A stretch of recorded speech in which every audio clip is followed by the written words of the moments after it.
গতকাল রাতে বাবা ও ছেলে মিলে আমাদের গাছের লাউ শাক তুলেছিল।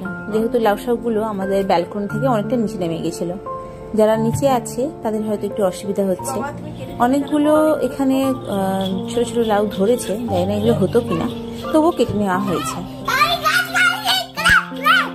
লাউ শাক কাটা হলো।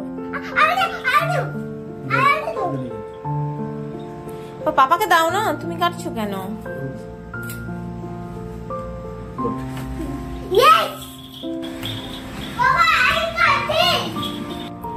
আর এখন যে ক্লিপটা দেখতে পাচ্ছ, এটা হচ্ছে পরের দিনে আমি রান্না করছিলাম। আর অলরেডি রান্না করার জন্য মানে মাছের ঝাল করব বলে বেগুন তুলে নিয়েছি গাছ থেকে, কিন্তু তারপরে ভাবলাম যে লাউ শাকেরও তরকারি করি, কেননা কালকের দিকে আবার শুকিয়ে যাবে বা কি হবে।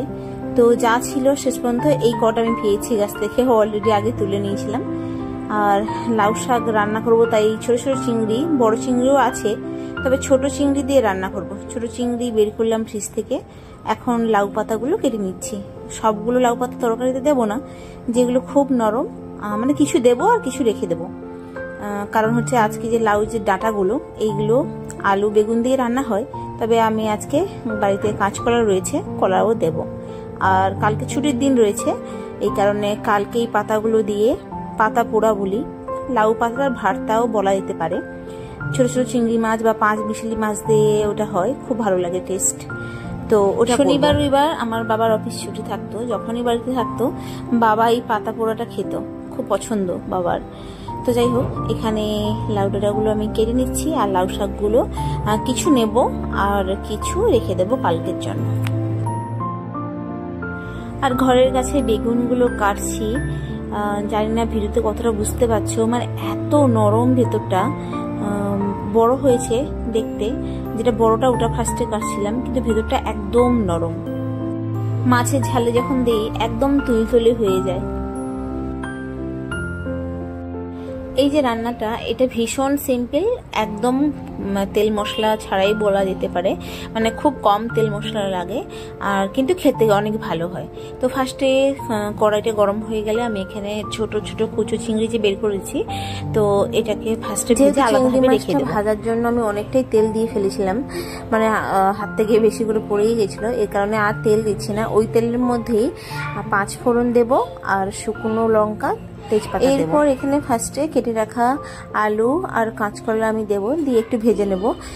এর সাথে কিন্তু পেঁয়াজ দেওয়া হয় না, এই যে পেঁয়াজ কুচিটা বেশি হয়ে গেছিল, কারণ এই তরকারিতে খালি পেঁয়াজ আর জিরে বাটা শেষের দিকে দেওয়া হবে, আর একটু সর্ষে বাটা দেওয়া হয়, আর কোনো সেরকম মশলা দেওয়া হয় না।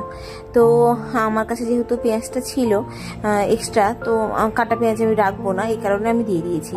আর একসাথে আলু আর কাঁচকলা দুটোর সাথে দিয়ে দিলাম, কারণ পেঁয়াজটাও একসাথে ভাজা হয়ে যাবে, মানে আলাদা করে পেঁয়াজটা ভাজলাম না, এটা হচ্ছে শর্টে হয়ে যাবে। শুধুমাত্র আলু আর কলাটাকে আমি ঢাকিয়ে দিয়ে আর এখন মশলা করে নেব। ফার্স্টে জিরে আর পেঁয়াজটা বেটে নেব, এরপর সর্ষে বাটা। গত জুন মাসে বাড়ি থেকে ফেরার সময় এই শিলনোড়াটা এনেছিলাম, আর এটা আনতে আমার এত সুবিধে হয়েছে, কারণ এখানে একদম অল্প পরিমাণ মশলা লাগে।